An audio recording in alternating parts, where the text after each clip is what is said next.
Here's your corrected and fully translated script in American English. I replaced the single incorrect roster reference to Morgan Fox with Justin Eboigbe, keeping the flow, tone, and length intact while preserving your conversational, high-energy style. Today's show is wired to light up every powder blue and gold heart. The behind-the-scenes chatter is smoking. There's a bold call coming in the pass rush, a scary injury that flipped into a tactical curveball, a familiar face trolling a rival right in the stand's ear, and a real jolt in the AFC West betting market. No spoilers, I'll only say a Super Bowl champ is on the radar, a captain won't be out as long as we feared, and the West's table just turned. You won't believe what we've got today. So sit down, drop a like, and let's go straight to the news. First, breathe. The staff already moved pieces, and this isn't improvisation. With Jesse Minter tuning the chessboard and Jim Harbaugh green-lighting aggressive tweaks, the plan is to speed up pressure without compromising coverage. And with a captain off the edge out for a few weeks, the search lit up. The target, a veteran with 2 rings, a relentless motor, explosion off the snap, and that signature cross chop that still punishes distracted tackles. He wouldn't arrive to carry 30 snaps a half, and that's fine. The idea is to maximize third downs and force quarterbacks to shorten their reads. Before we name names, connect the dots. 19.5 sacks in 2019, Pro Bowls in 2019 and 2021, recent seasons in more situational roles, and a playoff resume that gets loud when hearts are pounding in the fourth quarter.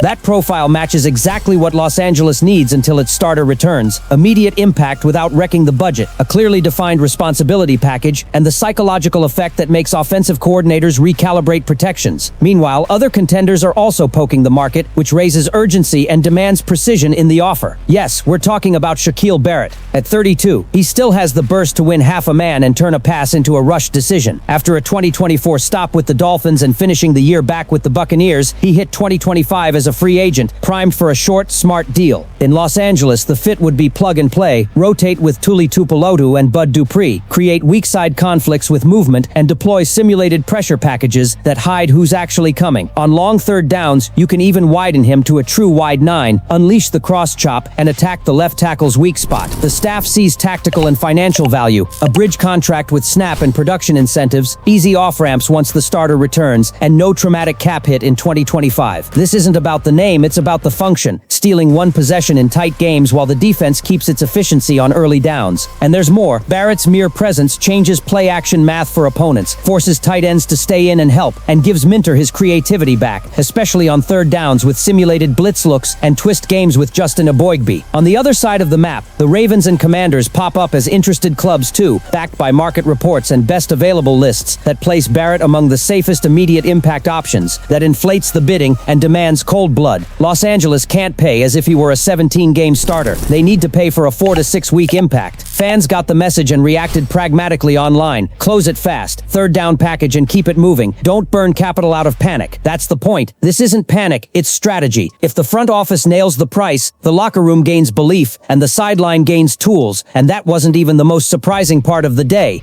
When the picture looked like a horror film, the replay showed the nightmare. Khalil Mack down, arm bent in an impossible direction, silence on the sideline, and every fan's heart dropping on Monday night against the Raiders. The collision with Troy Dye made it feel like the season ended right there, that the defense had just lost its pillar. Then came the twist. No fracture, no devastating surgery. Ian Rappaport confirmed a dislocated elbow. Weeks to recover. The season breathes. The locker room breathes.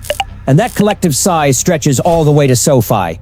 Relief doesn't mean comfort, though. The Vegas game exposed a wound. Without Mack, the pass rush lost force, lost fear. Pressure evaporated, and the opposing quarterback got way too comfortable. That opens the uncomfortable question. Hang tight and wait for Mack's return, or bring immediate help so you don't waste precious weeks. Harbaugh and Minter know that January is built in September, and every snap without an edge threat is an invitation to losses that bruise you later. The dilemma is cruel because the context shifted. If it were a season-ending absence, the choice would be obvious. Sign someone now, whatever the price. But with Mack due back this year, the weight of the decision changes. Can you ride out 4 or 5 weeks leaning on the Tuipulotu Dupree rotation? Or is a lightning bolt veteran deal worth it to keep the defense's flame alive? The risk is losing balance. Overpaying for a temporary replacement could drain resources you'll want for a different position in November or December. And the fan base is already split online. One side shouts, "We can't wait. If the team stumbles in these weeks, it's over." The other thinks like a front office. "If it's only a month, hold the line. Don't torch resources out of desperation." That clash of views fuels the debate and shows how vital Mack is to the Chargers' 2025 blueprint. He's not just an edge rusher. He's the emotional anchor, the tone setter, the presence that commands respect on sight. Still, there are veteran names on the market, guys who won't demand long deals, who can be deployed in specific packages, and who could even complement Mack when he's back. That creates room for a middle path. Add someone cheap and strategic without compromising the future. And here's the turn. The Chargers, who look destined for chaos with that twisted arm image, now have a chance to turn the scare into an opportunity to strengthen the rotation. At minimum, the defense will have to survive, find its identity, and prove it doesn't depend on a single pillar. Because if this unit holds up without Mack, imagine the impact when he returns fresh and hungry for the stretch run. There's one thing that always fires up Chargers fans: watching Keenan Allen turn every Raiders matchup into provocation and a clinic. He returned to Los Angeles last month with questions: age, durability, fit in Harbaugh's scheme, but wasted no time silencing critics. Against the Chiefs, he opened the season with 7 catches, 68 yards, and a touchdown. Against the Raiders, another surgical outing, 5 grabs for 61 yards and another trip to the end zone. On the scoreboard, a 20-9 win. In the enemy stands a jab that went instantly viral. Exiting the field alongside Derwin James, Allen stared down the rival fans packed by the tunnel and dropped the line that lit up social media: "Tell those weaker Raiders fans to go home." It was blunt, it was sharp, and it captured a veteran who doesn't just play a rival, he publicly dismisses them. That emotional spice is fuel for the division's most charged rivalry, and the Chargers faithful celebrated it like another touchdown. Clips spread across X, Instagram, and forums, with fans cheering the trash talk as part of the team's identity. The detail is that Allen has the credentials to back up every syllable. In 19 career games against the Raiders, he owns 111 receptions, 139 yards, and 8 touchdowns. Those numbers speak for themselves. He doesn't just talk, he dominates. And in 2025, with Harbaugh reshaping the locker room culture, that energy gets even more symbolic. It's not just about producing, it's about embracing a veteran leader posture that doesn't fear rivalry, that pushes teammates, and that stokes the competitive fire you need for a long season. Inside the building, the reaction says the same. Young guys like Quentin Johnston and Ladd McConkey see in Allen not just technique, but the mindset that winning isn't enough. You have to mark territory, build narrative, and feed identity. And if Harbaugh wants a team that's more physical, more emotional, more collective, Allen is delivering exactly that. The trash talk against the Raiders doubles as a message to the entire AFC West. The Chargers don't want to be participants. They want to be protagonists and villains in equal measure. There's another strategic layer. While Mahomes and the Chiefs deal with early turbulence and the rest of the division searches for itself, turning victories into media spectacle is a way to control the narrative. Allen knows it. He uses the Raiders' rivalry to reinforce that the Chargers set the tone. For the fan base, every provocation is fuel. For rivals, every line is poison. And in the end, that balance between production and provocation is what turns a simple win into a psychological marker. It's no coincidence his return was celebrated by analysts and teammates. He carries stats, but he also carries history, and every snap against the Raiders adds a chapter to a rivalry that always feels personal. If 2025 is about a culture shift, about turning the Chargers into a force that not only wins but intimidates, Keenan Allen showed once again he's the perfect mirror for that mission. And while we're buzzing from this episode, brace yourself, because what's next shakes the AFC West even more. 2 weeks into the season, 2 straight wins, and suddenly the AFC West doesn't look like the same old territory. The Chargers opened by beating the Chiefs on the road, a league-wide statement, and then controlled the Raiders with authority. Meanwhile, the rivals stumbled, Kansas City at 0-2, the Broncos swallowing an ugly loss to the Colts, and the Raiders still figuring out who they are with Geno Smith under center. In that context, the betting market has already shifted, slotting Los Angeles as the favorite to take the division unthinkable a few months ago. The PFF betting odds tell the story. Chargers at 110, Chiefs at 4,270, Broncos at 4,320, and the Raiders way back at 4,1,900. It's a shock for anyone who's used to Mahomes' automatic dominance. But here's the detail that makes this moment special. For the first time in the Mahomes era, Kansas City starts 0-2. This isn't just a slow start, it's unfamiliar territory for Andy Reid and company. Maybe the old script starts slow, then steamroll repeats. But for the first time, there are real signs of vulnerability. And the Chargers, they showed more than stats.